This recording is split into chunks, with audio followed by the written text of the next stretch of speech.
सदगुरु कबीर का एक सरल सा पद है।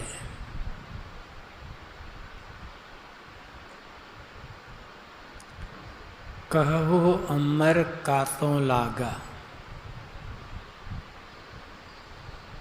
चेतन हारा चेत सुभागा। अमर मध्य दिसे तारा, एक चेता एक चेतवन हारा। जो खोजो सो उहमा नाही, सो तो आहि अमर पद माही। कहे कबीर पद बूझे सोई, मुख हृदया जाके एक होई।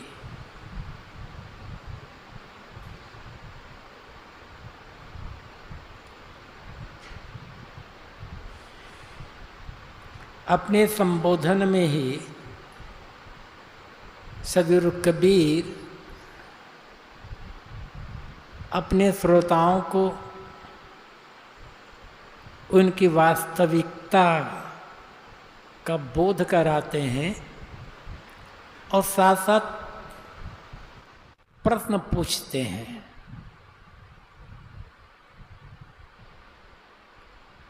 कहु अमर, कहो है अमर जीव, तुम कहाँ लगे हो। हर मनुष्य को सबसे बड़ा डर मौत का होता है।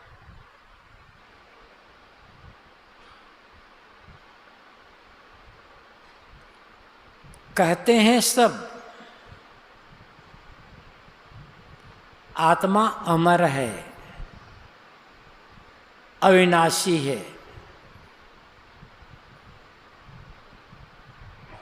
आत्मा की मौत नहीं होती,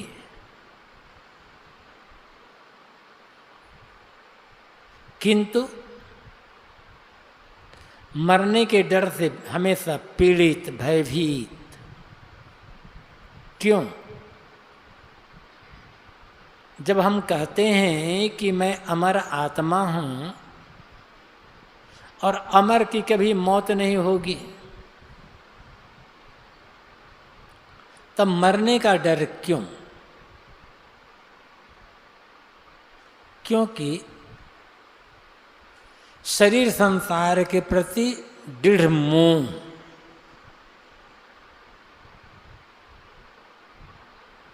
शरीर के प्रति मैं बुद्धि और शरीर संबंधित प्राणी पदार्थों के प्रति मैं मेरी की भावना, अहंता, ममता।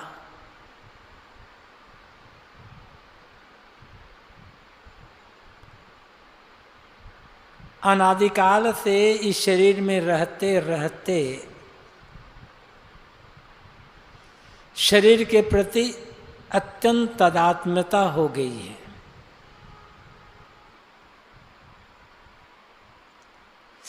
कभी ऐसा समय नहीं रहा इस अनादिकाल की दुनिया में जब ये जीव बिना शरीर के रहा हो।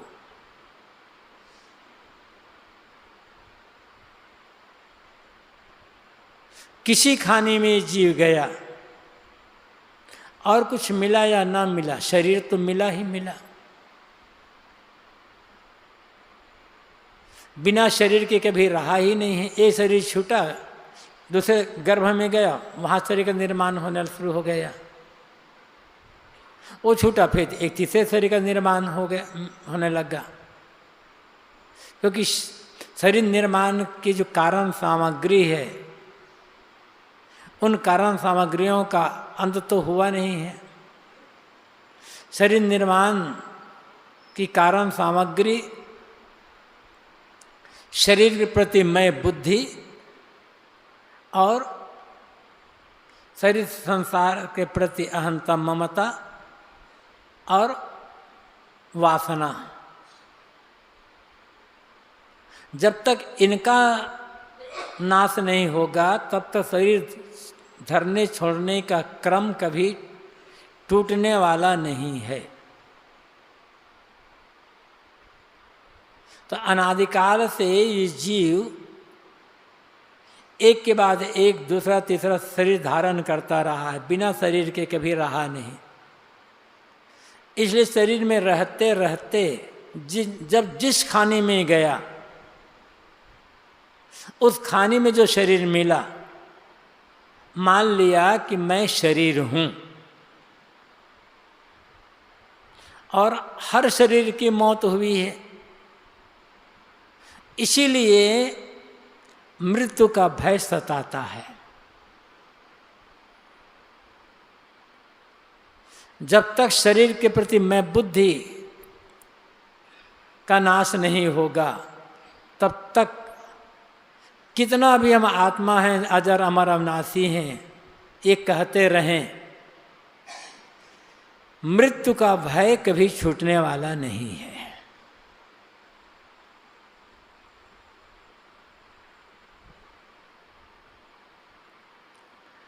और जब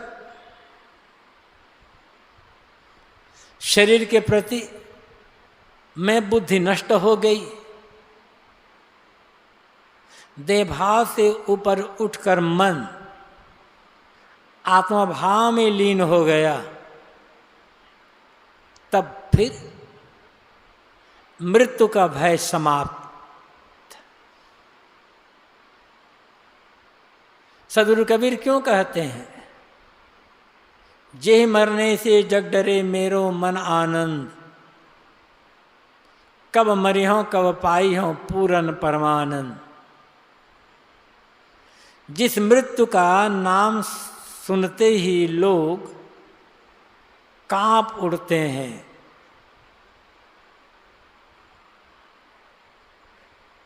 मेरे मन में तो आनंद आ जाता है।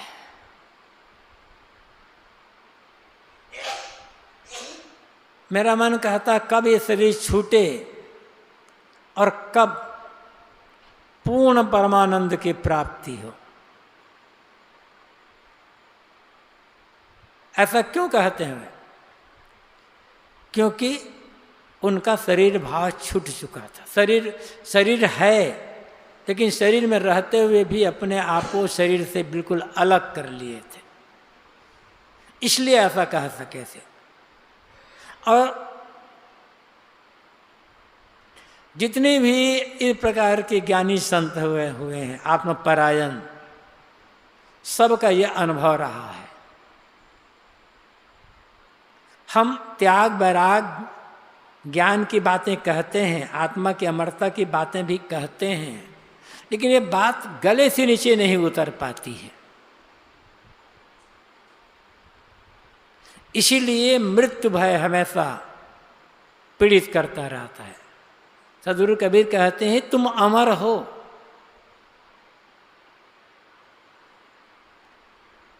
किंतु तुम मौत से डर रहे हो। कारण और क्या है? आप कहते हैं कासों लागत, तुम जहां लगे हुए हो उनके प्रति जो मन में आसक्ति है, वो आसक्ति पीड़ित कर रही है। वो आसक्ति के कारण से तुम मौत से डरते हो। जहां जहां अनुकूलता का भ्रम हुआ, वहां वहां मन बंधता चला गया। साहब प्रश्न करते हैं कासों लागा, तुम किसमें लगे हो? तुम जिसमें लगे हो और तुम कहते हो कि इसके बिना मैं एक दिन भी नहीं रह पाऊंगा, क्या सचमुच में वो तुम्हारा है? और क्या सचमुच में तुम उसे कभी छोड़ोगे नहीं या वे कभी तुमसे छूटेंगे नहीं?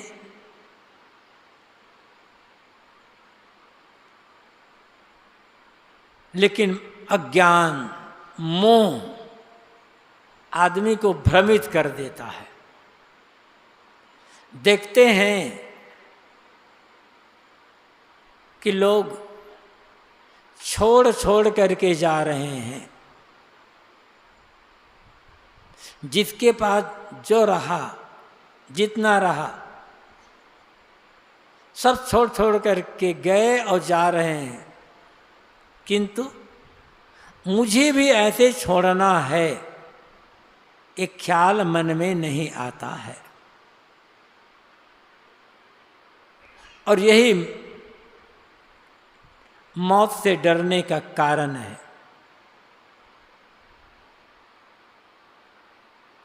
अहंता ममता मिट जाए तो मौत से डरने का कोई कारण नहीं रह जाएगा। जीवन है तो जब तक प्रारब्ध है तब तक प्राणी पदार्थों का संपर्क, संबंध, व्यवहार, उपयोग ये होता ही रहेगा। किंतु ये समझना होगा, कितने प्रिय से प्रिय और अनुकूल से अनुकूल क्यों ना हो, आज कल में उनका हमारा संबंध टूटने वाला है। और ऐसा टूटेगा फिर कभी मुलाकात नहीं होगी। इस शरीर के पहले जिनसे जिनसे हमारा संबंध रहा है, आज उनका ख्याल भी नहीं है। ऐसे आज जिनके बिना हम रह नहीं पाते हैं, उनका भी ख्याल नहीं होगा। और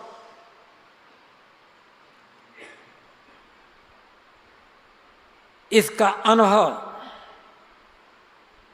हर दिन होता है। रात्रि में जब हम सोते हैं, गाढ़ी नींद लग जाती है, तो अपने शरीर का ही ख्याल नहीं रहता है। तो कहाँ पत्नी, कहाँ पति, कहाँ माता पिता, कहाँ बेटा बहू, कहाँ गुरु पीर, मठ मकान, किसी का ख्याल रहता है क्या गाढ़ी नींद में? रोज 4-6 घंटे के लिए हम अपने माने गए शरीर को ही भूल जाते हैं, तो और दूसरों की क्या बात है। और एक दिन ऐसा सोएंगे कि सदा के लिए सो जाएंगे, सदा के लिए ख्याल भूल जाएगा। ये बात मन में सदा बनी रह जाए तो काम तो आदमी पूरा करेगा, लेकिन मन कहीं बंधा हुआ नहीं होगा। और ये एक नग्न हकीकत है, होना ही होना है। सदगुरु कहते हैं, तुम किस में लगे हो जरा सोचो। जिसमें तुम लगे हो वो कभी तुम्हारा हो नहीं सकता, और जो तुम्हारा है कभी तुम उसका ख्याल भी नहीं करते। हमारा क्या है? हमारा अपना आपा, हमारा अस्तित्व वो हमारा है और उसका कभी ख्याल ही नहीं होता। और जो हमारा अपना नहीं है, हमेशा उसी का ख्याल रहता है। स्वयं सोच सकते हैं, यहाँ तो एक साधना शिविर है, घर में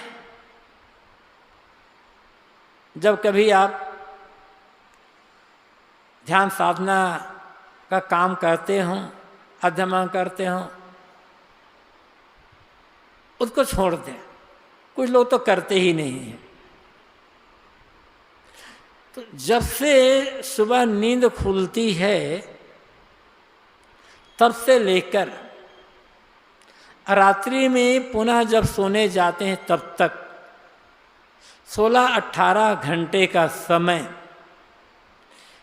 कितने समय तक अपने आत्मा, अपने चेतन स्वरूप की याद रहती है, और कितने समय तक घर द्वार, रुपया पैसा, जमीन जायदाद, खाने पीने की चीज, दुनिया की चीजें की याद रहती। जरा सोच लें।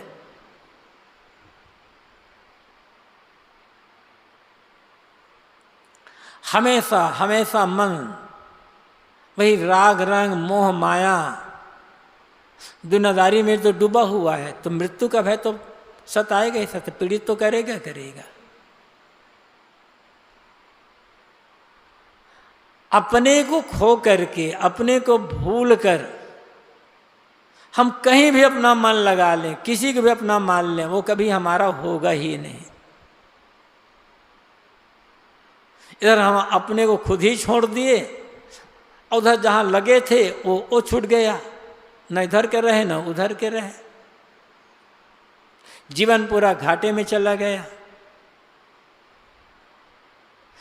सदगुरु चेतावनी देते हैं, चेतन हारा चेत सुभागा, तुम सौभाग्यशाली हो, और चेतन हारा चेतने वाले हो, जागने वाले हो, चेतो जागो।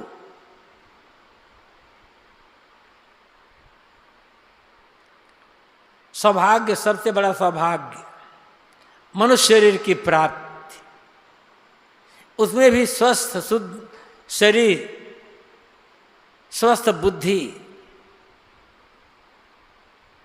संत गुरुजन,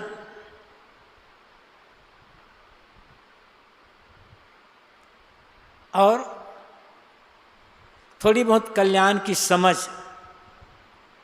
सारी सुविधाएं प्राप्त है। इसके बाद भी यदि हम न जग पाएं तो दुर्भाग्य ही तो होगा।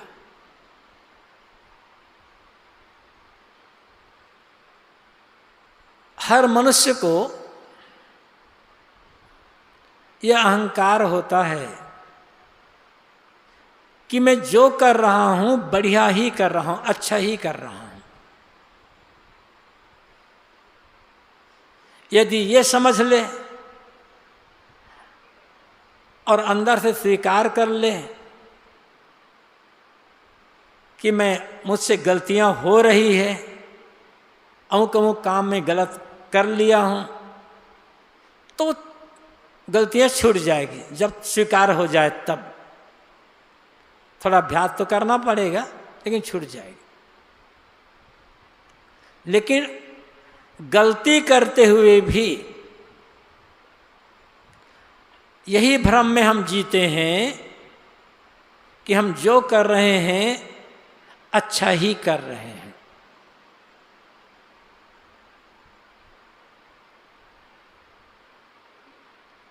और यदि सचमुच में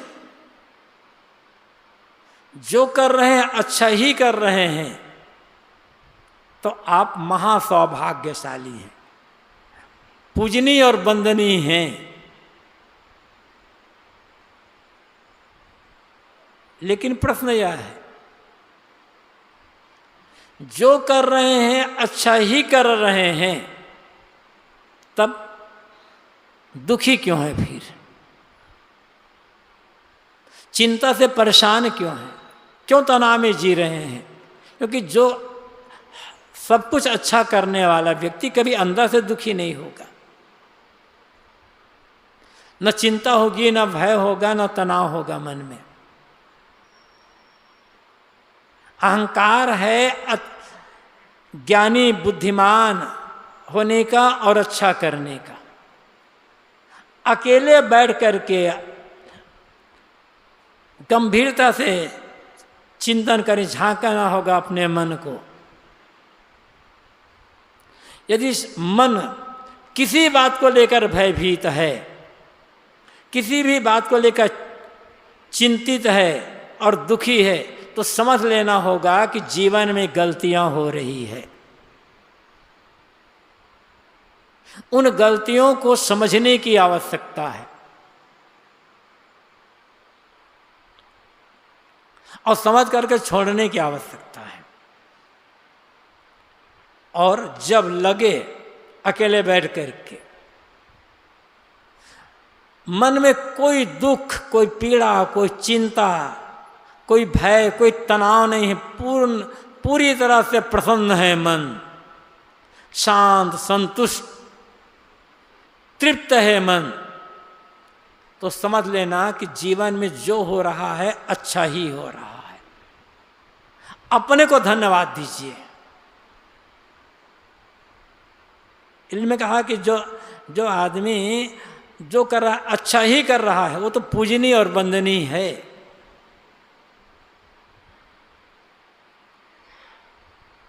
लेकिन क्या ऐसा है, क्या गवाही दे रहा है मन? दूसरों को नहीं देखना है, अपने के लिए देखना है।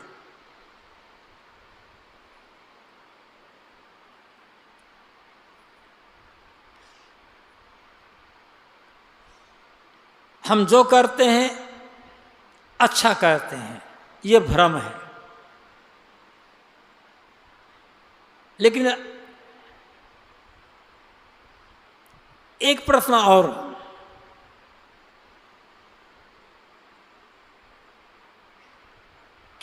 साहब तो यह कहते हैं कि चेतन हारा चेत सुभागा, तुम बड़े सौभाग्यशाली हो। बड़े सौभाग्य से अनेक जन्मों के पुण्य कर्मों का उदय होने पर हमें ये सुंदर मानव जीवन मिला है, और जो कर रहे हैं बढ़िया ही कर रहे हैं। तो अकेले में बैठकर अपने आप से ये पूछें, जो कर रहा हूं मैं बढ़िया कर रहा हूं, क्या इससे मुझे पूर्ण कल्याण की प्राप्ति हो जाएगी? देखिए संत गुरुजन कहते हैं कि मोक्ष हो जाएगा। क्या अंदर गवाही दे रहा है मन की निश्चित है ये जीवन मेरा, ये शरीर मेरा आखिरी शरीर होगा, अब पुनः मुझे शरीर धारण नहीं करना पड़ेगा। क्या गवाही दे रहा है मन? और छोड़ दो इस बात को। यदि मन में से संतोषजनक उत्तर नहीं आ रहा है कि नहीं, कि मुझे मोक्ष मिल ही जाएगा, ऐसा उत्तर नहीं है, संदेह है मन में, नहीं मोक्ष तो शायद नहीं मिल सकता, खैर कोई बात नहीं है। लेकिन फिर अपने आप से पूछिए कि आज जो मेरा व्यवहार है, जो मेरा कर्म है, मन की जो दशा है और जो कुछ मैं कर रहा हूं, क्या इसके परिणाम में मुझे अगला जीवन मनुष्य का ही मिलेगा? ये उत्तर है भीतर से। और यदि, चूंकि आध्यात्मिक क्षेत्र में पुनर्जन्म तो माना जाता है, और यदि अंदर से उत्तर आ रहा है मोक्ष तो मिलेगा ही नहीं, अगला जीवन मोक्ष का मिलेगा, इसमें भी संदेह है, तो समझना होगा हमारे जीवन में बड़ी गलतियां हो रही है, हम भटक चुके हैं अपना रास्ता। सदगुरु कबीर कहते हैं चेतन हारा चेत सुभागा। तुम चेतने वाले हो, जागने वाले हो, जगो, चेत जाओ, अभी अवसर है। और आज का अवसर बीता, फिर यह अवसर दोबारा मिलने वाला नहीं है।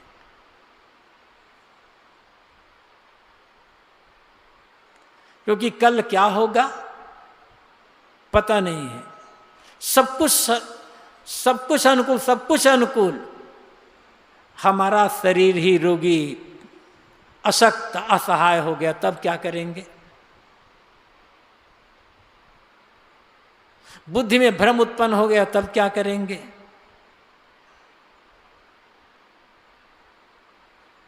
यदि आज नहीं जगे तो कल जग जाएंगे, क्या भरोसा है?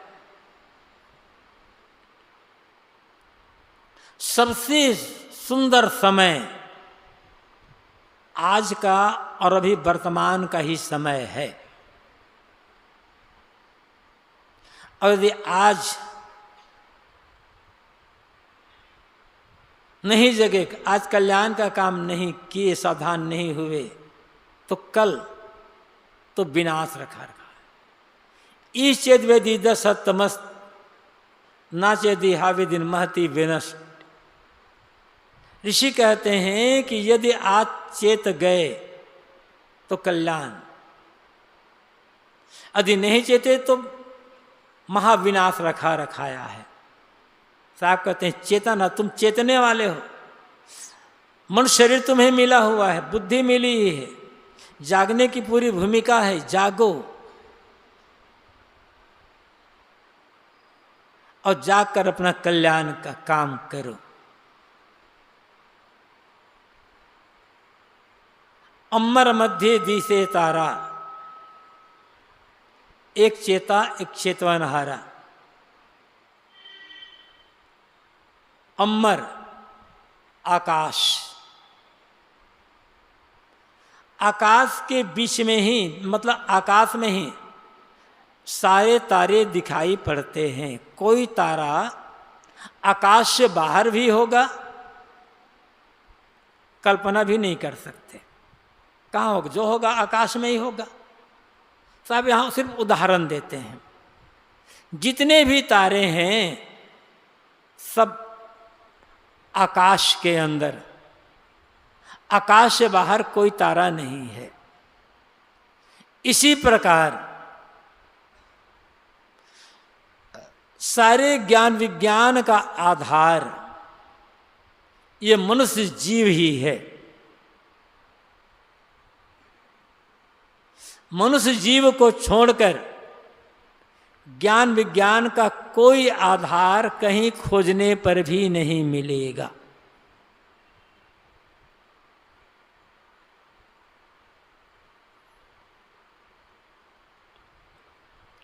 जितने किताबें हैं, लिखने वाला कौन? क्या ऊपर आकाश से कोई उतर कर आया है किताबें लिखने के लिए, या कोई ऊपर आकाश में प्रिंटिंग प्रेस लगाकर कोई किताब छाप कर भेज रहा है दुनिया में? नाम कुछ भी ले लो,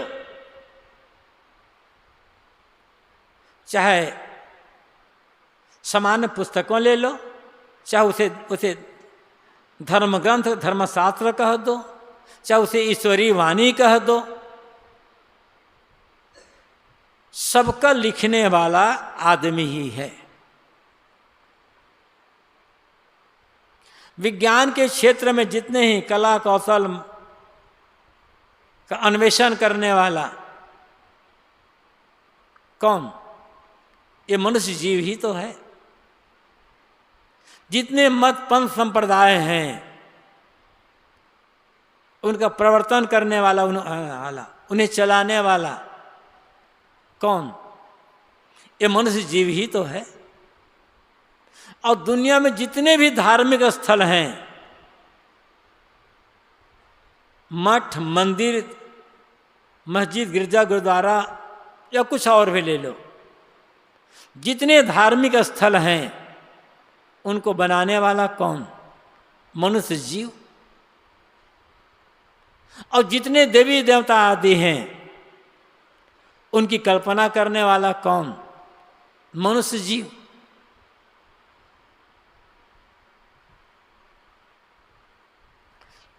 तो साहब कहते हैं जैसे सारे के सारे तारे आकाश में होते स्थित हैं, ऐसे सारा ज्ञान विज्ञान का आधार ये मनुष्य जीव ही। वैसे तो जीव मात्र ज्ञान स्वरूप है, जीव की मौलिकता है ज्ञान, किंतु ज्ञान का उद्घाटन मानवेतर खानियों में नहीं हो पाता है, मनुष्य खानी में ही, मनुष्य शरीर में ही होता है।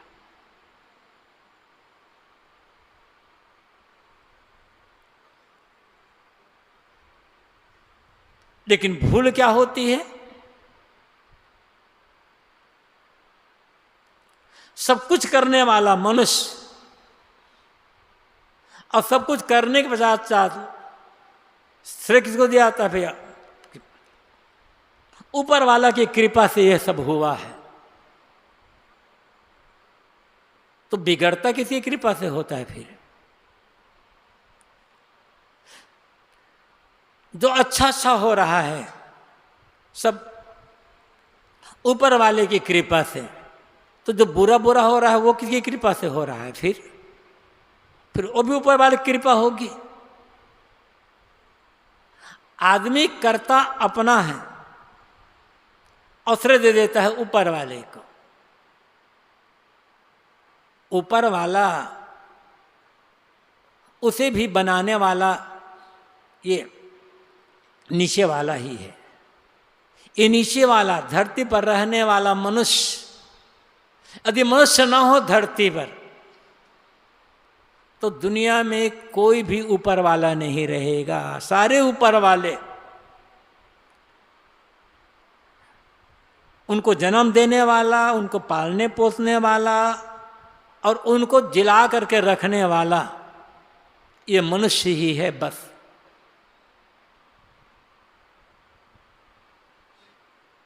साहब कहते तुम ज्ञान के निधान हो, ज्ञान के भंडार, जागो, समझो अपने ज्ञान को, उसका उपयोग करो। हमारे पास ज्ञान का खजाना है, लेकिन न तो हम समझ पाते हैं और समझ भी लिए तो उसका उपयोग भी नहीं कर पाते। कैसा आश्चर्य! ज्ञान जिसका गुण है, ज्ञान जिसका धर्म है, ज्ञान जिसकी मौलिकता है, वह जीव अज्ञान में जीता हुआ आ रहा है। और वैसे भी देखें तो बिहार में भी ज्ञानी होने का अहंकार और कर्म अज्ञान पूर्वक, यही तो विचित्रता है और यही दुख का कारण है। सब के सब अपने को ज्ञानी मानते हैं। किसी को कह दो कि तुम बड़े अज्ञानी हो, नाराज हो जाएगा, तुमने कैसे कह दिया मुझे अज्ञानी। कोई अपने को अज्ञानी मानने को तैयार नहीं होता है, क्योंकि ज्ञानी होने का भ्रम और ज्ञानी होने का अहंकार और जीवन का कर्म व्यवहार खान पान सब अज्ञान पूर्वक, यही दुर्भाग्य है, यही दुख का कारण है।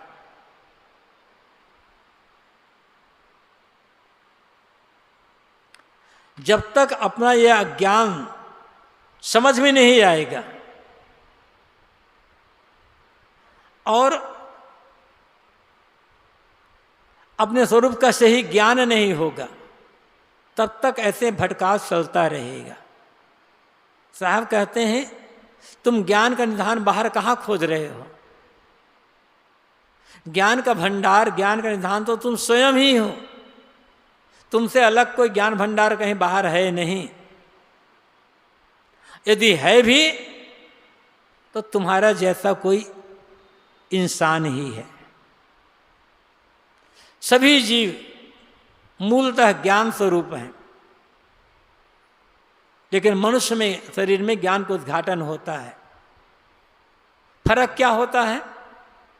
एक चेता, एक चेतवनहारा। एक चेताने वाला होता है, एक चेतने वाला होता है। एक जगाने वाला और एक जगने वाला। जो चेताने वाला है, जगाने वाला, उसे गुरु कहा जाता है। और जिसे चेतना है, जगना है, उसे शिष्य कहा जाता है। बस फर्क कितना है। मौलिक रूप में सभी मनुष्य बराबर है। जिन्होंने ज्ञान को उद्घाटन कर लिया, जिन्होंने अपने आप को समझ लिया, मोह माया का त्याग कर दिया। ज्ञान का अर्थ ही है मन से मोह का छूटना। ज्ञान का अर्थ ही है मन में किसी प्रकार माया का भ्रम, माया का अंधकार न रहना।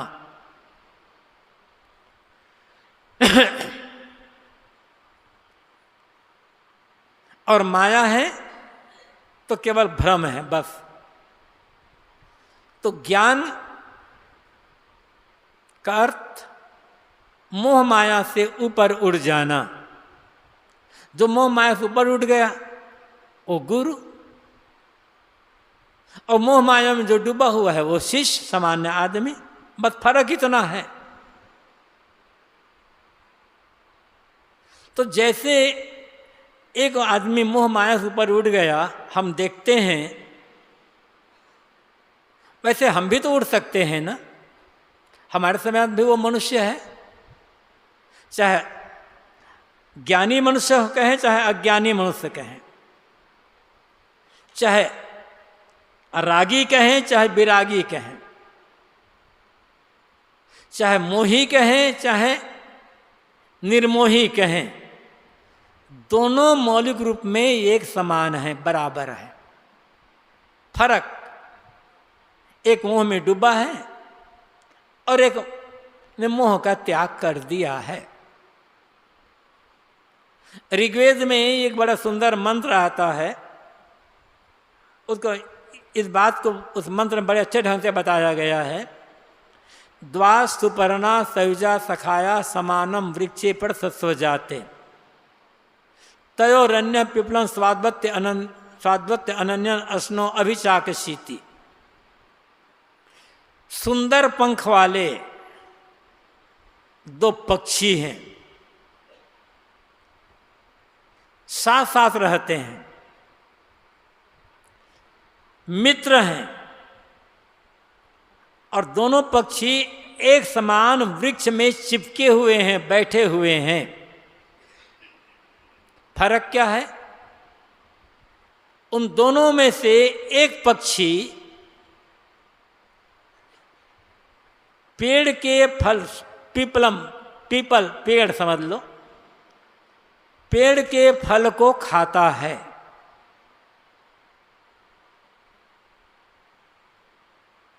और दूसरा अनफलन अन्यो फल नहीं खाता, देखता है बस।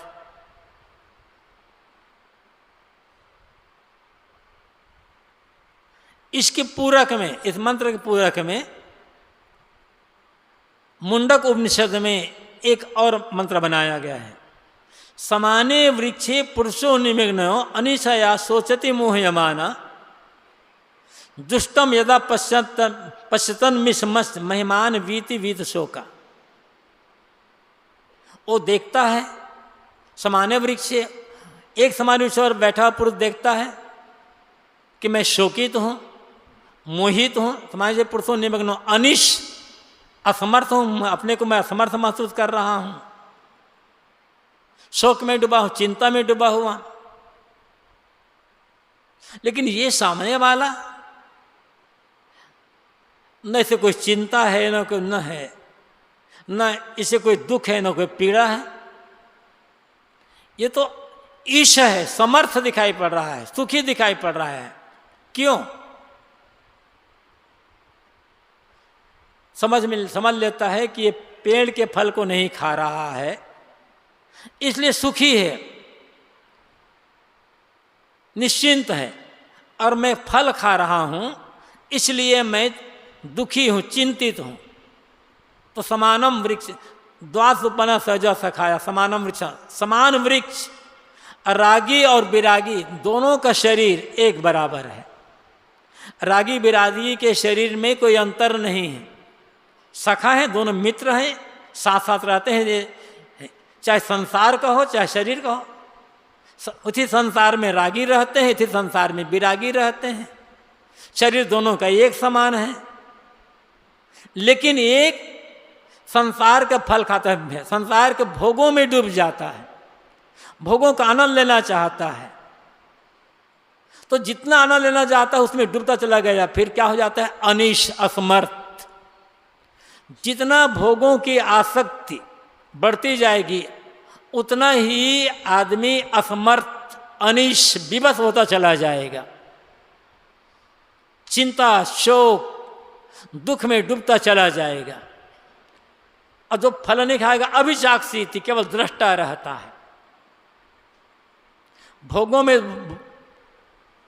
डूबता नहीं है, देखता है, देख करके छोड़ देता है, दृष्टा बन जाता है। इसलिए वो ईश समर्थ हो जाता है, दुख पीड़ा से रहित हो जाता है। तो जो रागी व्यक्ति है, जो अपने को असमर्थ महसूस कर रहा है, वो जब देखता है कि जैसे मैं मनुष्य हूं वैसे ये भी मनुष्य है,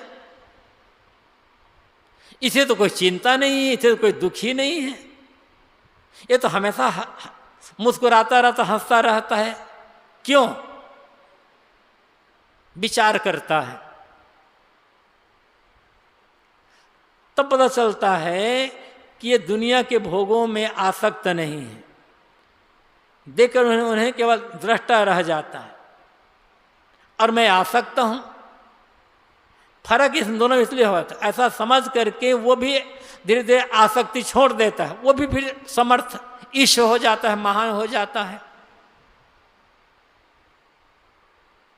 अंतर इतना है, रागी और विरागी में मौलिक रूप में कोई अंतर नहीं है। अंतर जो है मन की स्थिति में है, समझ में है। फेर परा नहीं बूझ में, नहीं इंद्रिय के, फेर परा नहीं तत्व में, नहीं इंद्रिय के माय। फेर परा कुछ बूझ में, सो निर्वार्य नाय। उन्हीं मिट्टी पानी आग हवा से ज्ञानी आदमी का, संत का शरीर बना है, और उन्हीं मिट्टी पानी आदमी से अज्ञानी का और संसारी व्यक्ति का शरीर बना हुआ है। ज्ञानी और अज्ञानी के शरीर में लगे हुए जो तत्व हैं उनमें अंतर नहीं है, और दोनों की इंद्रियां आँख, नाक, कान, जीभ, हाथ, पैर आदि एक बराबर है। तो ज्ञानी और अज्ञानी, संसारी और संत, सन्यासी, दोनों जीवन में इतना अंतर क्यों हो गया? बूझ में, समझ में अंतर आया। एक ने अपनी समझ को ठीक कर लिया, वो सन्यासी हो गया, विरागी हो गया, सुखी, शांत, संतुष्ट हो गया। एक अभी की समझ में भ्रम है, इसलिए वो संसारी हो गया, रागी भोगी और दुखी हो गया। तो साहब कहते हैं कि एक चेता एक चेतवन हारा, एक चेतने वाला, सभी है तो सभी जीव बराबर, लेकिन एक चेताने वाला और एक चेतने वाला। जो चेताने वाला है उन्हें गुरु कहा जाता है, और जिन्हें चेतना है, जगना है, अभी ऊपर उठना है, उन्हें शिष्य कहा जाता है। फर्क इतना है। इसलिए यहां पर एक संदेश छिपा हुआ है कबीर साहब का, कि तुम कितने भी दुखी क्यों ना हो, कितने भी तुम्हारा मन राग में डूबा क्यों ना हो, तुम ऊपर उठ सकते हो। देखो तुम्हारे सामने आदर्श है, वो भी तुम्हारे समान मनुष्य है, कभी वो भी डूबा हुआ था, कभी वो भी तुम्हारे समान दुखी था, लेकिन आज वो दुख से मुक्त हो गए। जब वो मुक्त हो सकता है दुखों से, तो तुम भी हो सकते हो। इस संदेश एक है इस पंक्ति में। बस उन्हीं का अनुकरण करना होगा हमको, वैसे धीरे धीरे हम भी वैसे बन जाएंगे। इसलिए किसी भी व्यक्ति को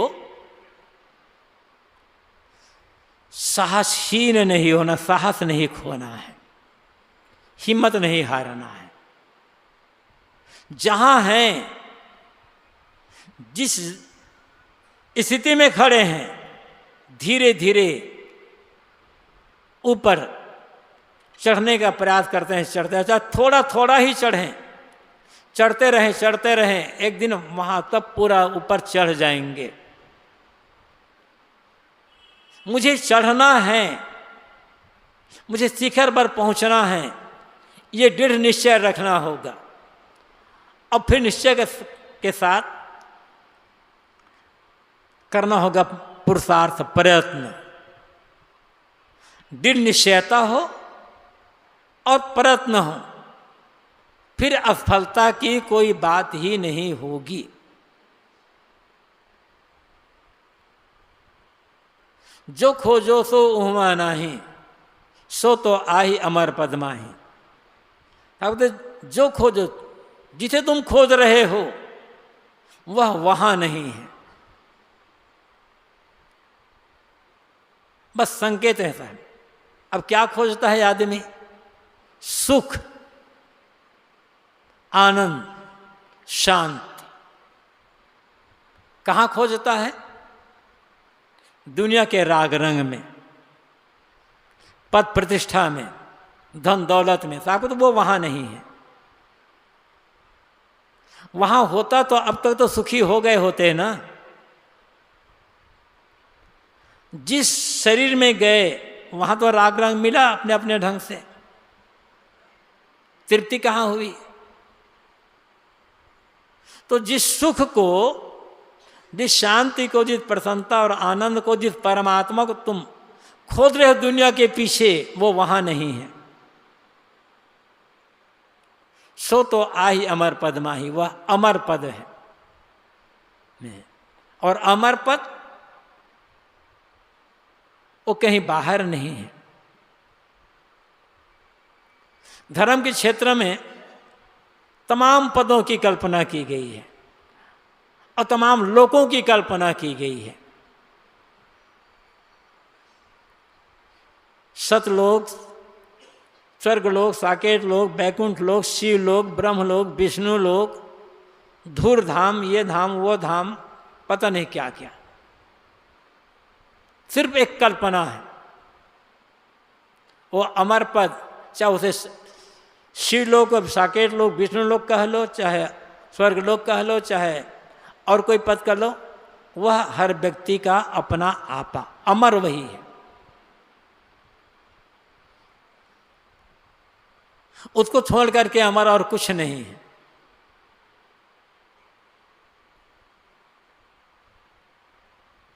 साकुत वो तुम्हारे भीतर है।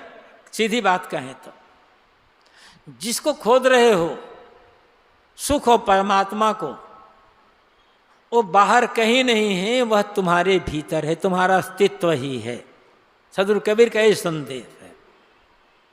लेकिन दृष्टि हमारी बहिर्मुख है, इसलिए हम निरंतर दौड़ते हैं बाहर, और बाहर जो मिलता है पकड़ने की कोशिश करते हैं कि इसमें सुख होगा, इसमें सुख होगा, उसमें सुख होगा,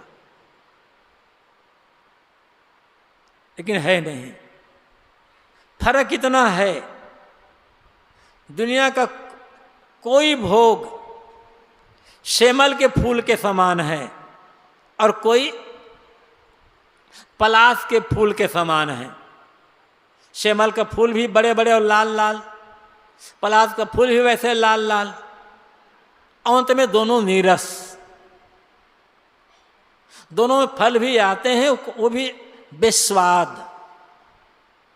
और कुछ खा करके पेट भर भी लिया जाए ऐसा भी कुछ नहीं है। न सेमल के फल में जो कुछ है उसे खाया जा सकता है, न पलाश के फल में जो कुछ गुदा है वो भी उसे खाया जा सकता है। देखने में आकर्षक और नीरस, बेस्वाद, खाली। लेकिन ब्रह्म जैसे हर साल सुग्गा शेमल के फूल का सेवन करता है और हर साल ठगाता, हर साल पछताता है, ऐसे ही हम दशा हमारी है। साहब कहते हैं जो खोजो सो वहाँ, जैसे खोजते वो वहाँ नहीं है।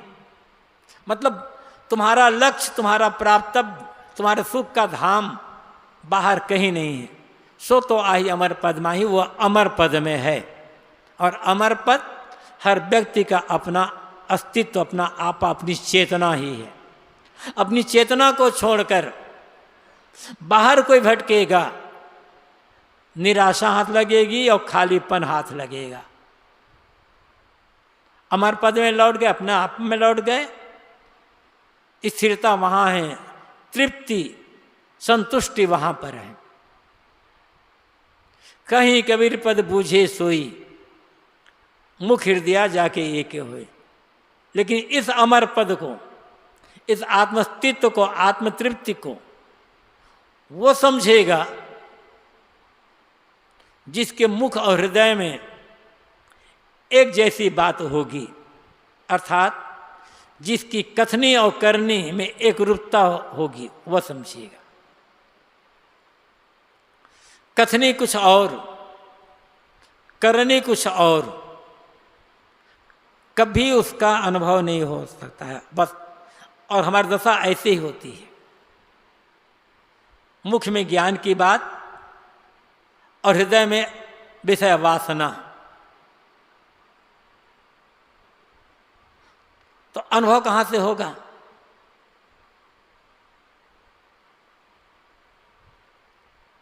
मुख से हम बात कहते हैं ज्ञान की, ऊंची ऊंची बातें, तो लोग हमें अच्छा मानते हैं, बस उसी प्रशंसा हमारी होती, उसी प्रशंसा में हम भूल जाते हैं, मान लेते हम बड़े ज्ञानी हैं। फिर अंदर झांकने का प्रयास नहीं करते, अंदर जो कालुष्य है, जो कालिख लगी हुई जमी हुई है, उसे धोने का, मिटाने का प्रयास नहीं करते।